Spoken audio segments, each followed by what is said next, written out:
Tchau, por Deus, nunca teve água tão arvinha igual tá tendo agora. A Prefeitura está fazendo um trabalho recorde na água e no saneamento. Cuiabá ganhou até prêmio nacional. Antes, não tinha esgoto tratado nem para metade da população. Agora, já chega para mais de 80%. É menos esgoto a céu aberto e mais saúde para nossa gente. Agora as crianças nem adoecem mais. De quem ama Cuiabá.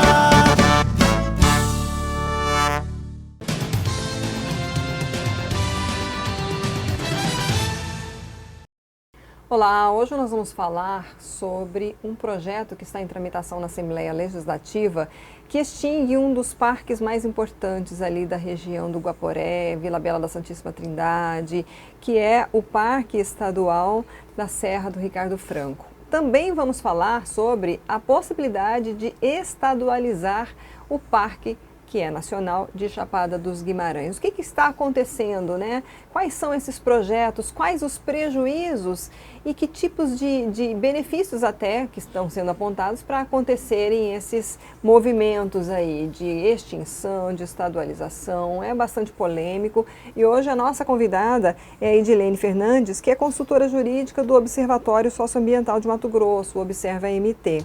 Edilene, obrigada por ter aceito o nosso convite, bem-vinda. Muito obrigada, é um prazer estar aqui com você. Bom, eu queria que você iniciasse falando sobre esse decreto, né, o projeto de decreto legislativo que vai sustar os efeitos, né, do decreto 1796 de 97 do Estado, extinguindo a unidade de conservação Serra do Ricardo Franco. Em que pé está? Porque houve uma tentativa aí de votar em regime de urgência, mas como é que está essa tramitação e quais as maiores preocupações que vocês têm em relação a esse caso? Serra Ricardo Franco está realmente numa situação bastante emblemática.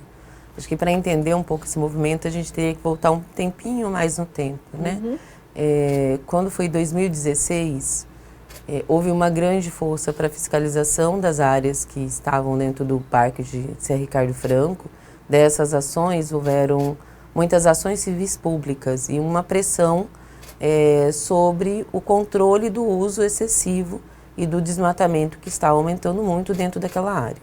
Isso gerou uma reação dos produtores locais, questionando a validade do decreto que criou o Parque Serra Ricardo Franco. O parque foi criado com estudo, com consulta pública, isso já está sendo discutido nessas ações, só que a Assembleia Legislativa, na época, dando retorno a isso, fez um decreto legislativo que revogaria, então, essa unidade de conservação. Isso tramitou em 2016, através de muita pressão e polêmicas sociais, parou a tramitação, ele já foi e voltou algumas vezes, e ele já passou pela primeira votação, já passou por 2 comissões, e ele está apto para ser colocado em plenário. Ele não foi colocado ainda por muita pressão da sociedade, naquele momento do Ministério Público, né, porque para você acabar com a unidade de conservação, você não pode fazer um decreto legislativo. A Constituição, ela é muito clara. Precisa de uma lei específica, precisa de ter estudos técnicos, precisa ter de consultas públicas para você desafetar ou tirar, reduzir uma unidade de conservação. E eles insistem em fazer por decreto. Então esse decreto está parado e diz, né, eles afirmam que existe uma mesa de negociação entre o governo do Estado, o Ministério Público e a Assembleia Legislativa. Nunca fomos chamados à conversa, nem a população local, porque a gente tem ido lá, mas houve uma audiência pública do Catani ainda esse ano, no início desse ano, e com isso ele pediu urgência e colocar de volta na pauta esse decreto. Então a gente está com ele sobre a ameaça de votar ou não votar. O risco é que, se esse decreto for votado, ele não passa nem pelo veto do governador. Como ele é um ato exclusivo da Assembleia, se ele for aprovado, ele vai direto para o Diário Oficial. E aí você cria um imbróglio jurídico, porque mesmo que ele seja questionado judicialmente, nesse lapso temporal você vai ter, dentro dessas ações que eu falei de fiscalização e de responsabilidade e dos próprios licenciamentos, muita insegurança e incertezas. Né? Nós recebemos da assessoria de vocês algumas fotos belíssimas da região. Queria que você falasse justamente do que há de diversidade, das belezas, né? O que existe de turismo, o que existe de ações em prol do meio ambiente ou que conseguem ter uma exploração com esse veio da conservação. Como é que é essa região da Serra do Ricardo Franco? Então, Ricardo Franco fica em Vila Bela, nossa primeira capital do Mato Grosso, né? Uma cidade belíssima, mas com poucas infraestruturas ao longo do tempo, né? Vila Bela ficou ali quase que conservada naquele período, né? E a população vive em si e sofre um pouco com isso. A exploração econômica que hoje é do parque, ela não deixa retornos especificamente para o desenvolvimento urbano da cidade, né? E o parque, apesar disso, se mantém, né? Se manteve intacto muitas questões. É um parque belíssimo, então a nossa maior cachoeira do estado está lá, que é a Jatobá. Tem belas trilhas, tem o Cânion Azul. Então, problemas que antigamente tinha também de falta de hotéis, a cidade tem se mobilizado e hoje você pode ir para Vila Bela que você consegue acomodações muito confortáveis, alimentação no fim de semana, passeios turísticos, guias treinados, cadastrados, né? Não existe um plano de manejo do parque, mas existe um acordo, né? E trilhas autorizadas. Tem a Dona Meire, abraço Dona Meire, passa lá perto do Cânion, um almoço caseiro delicioso, né? Então você tem uma série de atrativos mesmo, assim. Uma vez por ano tem a festa, né, do Congo, que também chama muita atenção, tradicionalíssima. Então você tem uma beleza cênica, tem a questão cultural, e o parque pode ser, ou deveria e é para a comunidade, algo que deixaria para a comunidade um crescimento e um desenvolvimento regional real, né, de melhoria da condição da qualidade de vida daquela população. Porque desde 97 existe atividade agrícola dentro do parque, né? O que se tentou fazer com as ações civis públicas de barrar essas atividades não se deu por certo. As atividades continuam acontecendo legal e ilegalmente. E isso não melhora a vida da população local. Qual seria, sob o ponto de vista de vocês, a alternativa para essa questão? Né? Como trazer desenvolvimento, expansão, né, de forma sustentável para a região? Para solucionar o problema juridicamente do parque, a primeira questão é fazer o levantamento fundiário. Então, precisa saber quem realmente estava dentro do parque antes da sua criação e quem entrou depois, né, já sabendo que existia uma unidade de conservação. Então, a partir disso, o governo saber quem de fato merece a sua indenização, quem tem atividades, né, que possam desenvolver com turismo e precisa ser indenizado. Tem muitas atividades, muitas propriedades que estão ali limítrofes, né, não estão integralmente dentro do parque, estão na zona de amortecimento, então ainda dentro dessa faixa que está fora do parque, poderia desenvolver atividades compatíveis, ter o plano de manejo adequado, né, e fazer com que a população tenha acesso. E se no caso, de fato, eles insistirem na questão da desafetação, porque a proposta da Assembleia Legislativa é fazer um redesenho do parque, reduzindo ele e tirando de dentro dele todas as áreas abertas, mas não considerando as áreas abertas que estavam abertas antes da criação, 97, mas usando, fazendo uma mistura com o Código Florestal, como se as áreas abertas até 2008, dentro de uma unidade de conservação, fosse possível de ser considerada uso consolidado, o que não é. Então eles querem legalizar o que está ilegal. Exatamente, mais uma vez. Então é usar o Código Florestal para mais uma vez legalizar o que está ilegal. Bom, foi retirado, né, de pauta, mas isso pode voltar a qualquer momento na Assembleia. A fala do Gilberto Catani na última sessão foi que se amanhã, quarta-feira, o projeto que eles estão, teoricamente, acordando com o Ministério Público não estiver em pauta, a Janaína Riva, inclusive, deixou bem claro que era só o governo do Estado que estaria atrasando isso, ou seja, parece que as negociações estão bem avançadas, mesmo que a população não saiba do que está acontecendo. Mas se não passasse, ele forçaria a aprovação desse decreto. E esse decreto, se for aprovado, é a última votação e não tem muito o que fazer. Bom, de qualquer forma, vai gerar uma reação por parte de vocês, por parte dos órgãos fiscalizadores, para judicializar, questionar na justiça e essa saga vai continuar, possivelmente, se isso for aprovado, né? O que não é bom para ninguém, né? Nem para os produtores, que vão ter as suas ações ainda mais uma etapa de insegurança jurídica, se pode ou se não pode. Para a população local, que vai ficar insegura se pode entrar no parque, se virou área privada, se vai ter fechado seus atrativos. Então, até que isso se resolva, caso for aprovado esse decreto, cria-se muita insegurança jurídica e acirra os conflitos e os confrontos locais, né? Porque o que acontece também é que, como a gente está muito distante, Vila Bela está distante de Cuiabá, então, dentro da localidade, a população não tem muita força para fazer frente a esse tipo de investidas, né? Então, você acaba tendo confrontos locais muito sérios.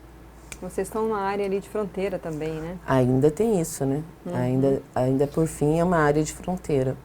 Então, se para a unidade de conservação, você também...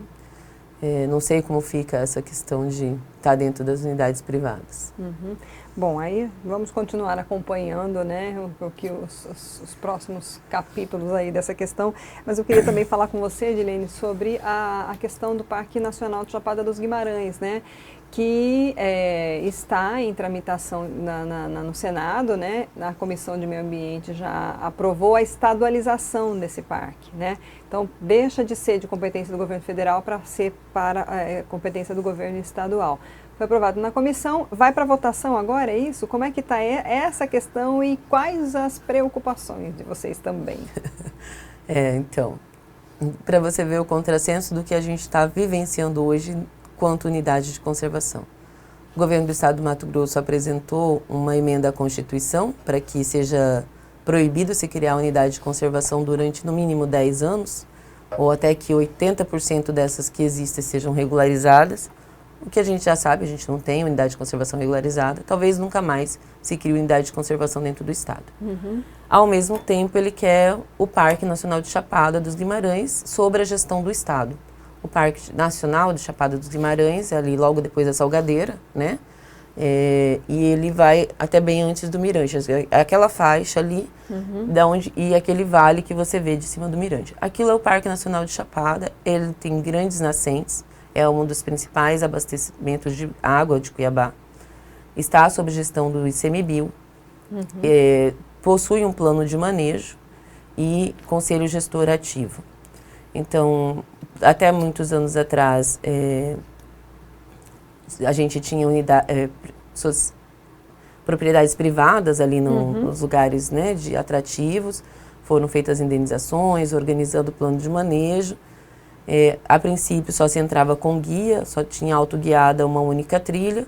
Hoje o parque está autoguiado, né, então está mais acessível, mas tem muita precariedade em boa parte da sua área de visitação. Para isso, o governo federal abriu um chamamento para empresas privadas poderem pegar a área de visitação e fazer melhorias. Né? Isso é um instrumento jurídico comum, é uma concessão pública, né? Não é uma terceirização, não é uma privatização, é uma concessão.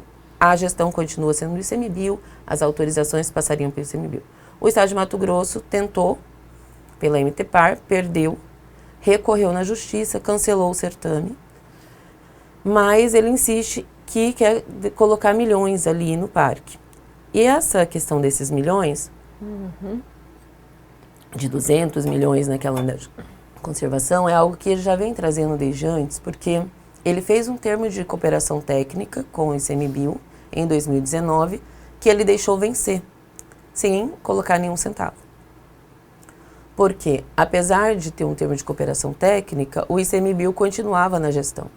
Então, no Senado, o que ocorre agora? A senadora Margarete Busetti apresentou um primeiro projeto de lei, passando para o estado de Mato Grosso, ou tentando tirar do governo federal e trazer para o estado de Mato Grosso a gestão do parque, sobre a competência da MTPAR. Esse primeiro projeto passaria pela comissão de CCJ, que é a comissão que analisa se é constitucional, pela comissão de meio ambiente, que olharia, né, quais eram os riscos ambientais, se existiam melhorias ou risco, e pela comissão de desenvolvimento regional. Nesse meio tempo, ela retirou esse projeto de lei de tramitação e reapresentou, colocando ele para a SEMA. Só que nessa reapresentação, não se passa mais por nenhuma comissão, ficou somente na comissão de meio ambiente, terminativo. E com muita pressão, houve uma audiência pública, o governador do estado esteve presente, o ICMBio, o Observa estava presente também, a Assembleia Legislativa, através do deputado Lúcio Cabral, esteve lá, entre outros senadores. Mesmo a gente pedindo muito para que se passassem outras comissões, eles sentaram também com a Marina Silva e com o MMA para tentar um acordo, que não sei se vai ser frutífero ou não. Mesmo assim, eles continuaram com o projeto, e esse projeto foi colocado em votação e ele passou pela Comissão de Meio Ambiente. Não passaria mais, não vai mais passar pelo Senado, já vai direto para a Câmara. Ainda existe um prazo entre o dia 17, né, e o dia 23, que é aqui bem nessa semana, caso ocorra um recurso para ele passar dentro do plenário. Então a gente espera que algum senador apresente e que 9 senadores tenham essa sensibilidade de saber que a gente também não está tratando, porque parece um discurso e uma disputa bairrista, mas é uma inovação jurídica perigosa, porque a gente tem muitos parques nacionais. Então, se cada estado começar a avocar para si as unidades de conservação federal, qual é o tamanho do impacto disso, né, na proteção ambiental? O governo do estado apresentou um projeto arquitetônico do que ficaria Chapada dos Guimarães. Nossa, para quem gosta de diversão, de playground, é de encher os olhos. Mas para a gente que trabalha na preservação ambiental, é de pensar, tá, mas com que viabilidade ambiental se está se propondo tanta impermeabilização de solo, tantos equipamentos, sem se levar em consideração, ou se levou, não, isso não foi dito, a fragilidade das rochas, a questão da fauna, a preservação das nascentes, né? Como é que isso vai se dar? E o governo, apesar do governador dizer, não, eu quero investir aqui, toda a APA do Cuiabá está abandonada. O mirante, que é de responsabilidade do governo do estado, está abandonado. Morro de... Aqui que se vê hoje, né?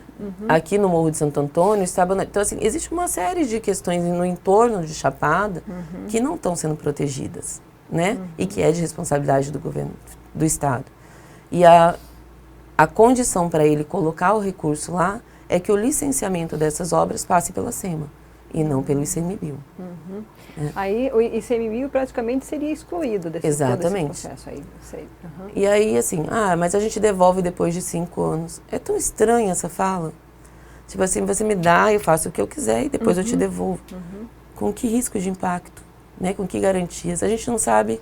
Hoje o ICMBio tem equipes, tem equipamentos, tem plano de manejo, tem controle de combate ao fogo, né? Tem gestão da fauna.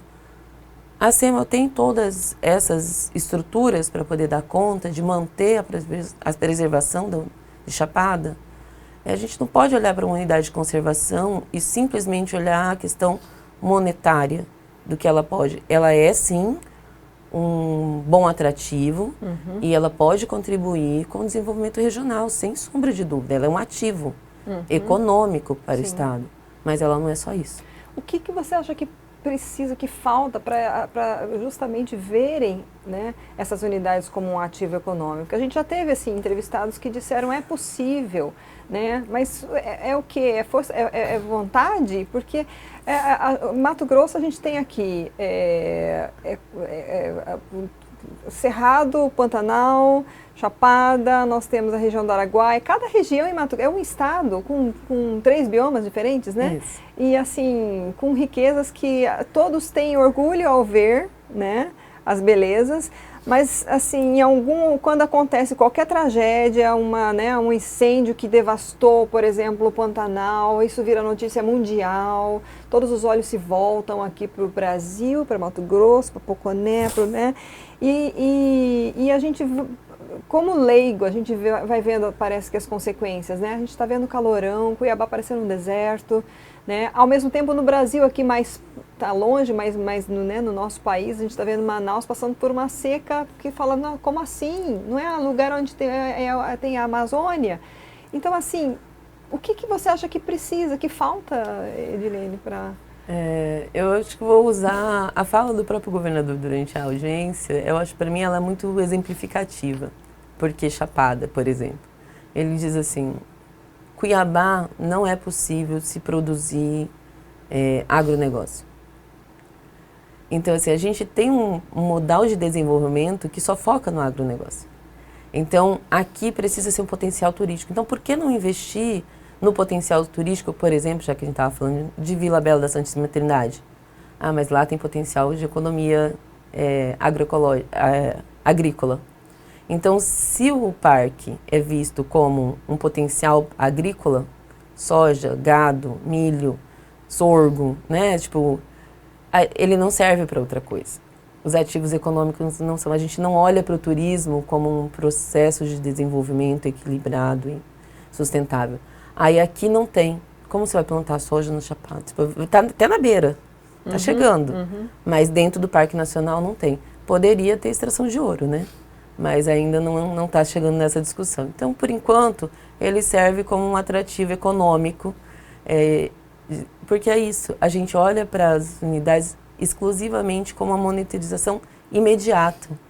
A gente não olha para a natureza e para os ativos a longo prazo, né? Então, acho que falta gestão mesmo, olhar e diferença política, né? De você olhar para o que é Mato Grosso fora da Amazônia Legal, gente, é uma insanidade. O que a gente tem de incentivos econômicos, o quanto a gente pode mundialmente melhorar as nossas commodities só por estar dentro da Amazônia Legal, né? O quanto se perderia por tirar esse título de Mato Grosso. Então, acho que é isso, falta a gente poder olhar e diversificar a nossa forma de desenvolvimento. Não essa exploração até o último grão, a última saca, produção de soja, tirar água do subsolo, né, fazer irrigação, acabar com o vazio sanitário, né, porque é tudo isso que a gente está... Mineração dentro de reserva legal, está passando agora na Assembleia de novo. Então, assim, Cuiabá está acabando com o calor, mas cadê a nossa cidade verde? Então, o que se fez? Tirou todas as árvores da cidade e criaram-se parques, ilhas, que não nos refresca nos nossos quintais. Não dão conta, né? Não dão conta. Tá, joia. Alguma questão que a gente não abordou que você gostaria de falar para finalizar? Eu acho que é isso, assim, talvez agora, essa semana, a gente prestar atenção e entender o que é mineração dentro de reserva legal, né, e saber que as nossas áreas de conservação, sejam elas de proteção integral, como os parques, sejam essas áreas protegidas pelo direito, elas estão sob ataque, né? Tá difícil fazer frente a isso, mas a gente está aqui para provocar o debate. Tá joia. Muito obrigada novamente, Edilene. Obrigada. Gente, nós conversamos com Edilene Fernandes, consultora jurídica do Observatório Socioambiental de Mato Grosso, Observa MT. Essa entrevista fica disponível no nosso canal do YouTube, no site RD News. Curta e compartilhe. Até a próxima.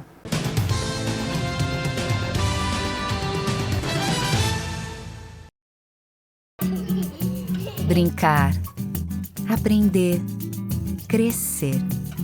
Onde é o melhor lugar para fazer tudo isso? É na escola. Resposta certa. Espia aí os novos CEICs. É cuidado das 6 da manhã às 6 da noite. E o kit uniforme escolar? A Prefeitura criou e hoje é exemplo para todo o estado. Tem tudo isso e muito mais trabalho acontecendo na educação. É trabalho sem parar de quem ama Cuiabá. Um pôr do sol espetacular assim você vê sempre em Cuiabá. Mas esses 2 viadutos construídos com recursos próprios da Prefeitura foram os primeiros da história. Cala, Cuiabá! A prefeitura está pedalando forte na Avenida dos Trabalhadores, obra destravada nesta gestão. E tem Contorno Leste, a maior avenida da história de Cuiabá, avançando sem parar. Trabalho sem parar, de quem ama Cuiabá.